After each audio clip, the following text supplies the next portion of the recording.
হেই, কি অবস্থা সবার? সবার আগে আমাকে বলো আমার এই লুকটা কেমন হয়েছে? তো আমি অনেক দিন ধরে ভাবছিলাম একটা বাঙালি লুক করব কিন্তু করাই হচ্ছিল না। তো ফাইনালি আমি এই লুকটা করে ফেলছি আর আমি ভাবলাম তোমাদের সাথে শেয়ার করি। তো এখানে যেহেতু আমি মেকআপটাকে অনেক বেশি সিম্পল রাখবো সেজন্য আমি অত কিছু ইউজ করব না। ফার্স্টে সিরাম দিছি, সিরাম দেওয়ার পরে প্রাইমার দিছি। প্রাইমার দেওয়ার পরে স্কিনটাকে প্রেপ করতে দিছি। তারপর খুব সুন্দর করে আমি একটু হালকা করে ফাউন্ডেশন দিছি, কারণ যেহেতু আমি এটা হালকা মেকআপ রাখতে চাচ্ছি সেজন্য অতিরিক্ত কোনো কিছুই আমি দিব না। তারপরে কনসিলার দিয়ে দিছি, কারণ আমার বহুত পরিমাণে ডার্ক সার্কেলস আছে।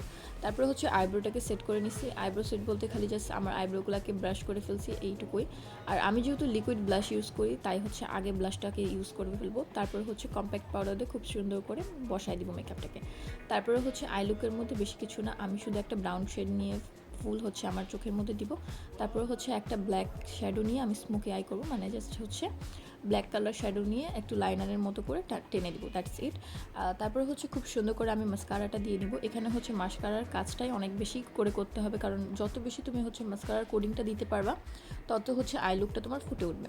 তারপর যেহেতু আমি একটু চাচ্ছিলাম বোল্ড লুক, সেজন্য আমি একটা রেড কালারের লাইনার দিয়ে খুব সুন্দর করে লাইন আপ করে নিচ্ছি। তারপর একটা ডার্ক ব্রাউন শেড নিয়ে দিয়ে নিছি, তারপর টিপ দিয়ে দিছি। That's my final look. কেমন হচ্ছে অবশ্যই আমাকে জানাবা।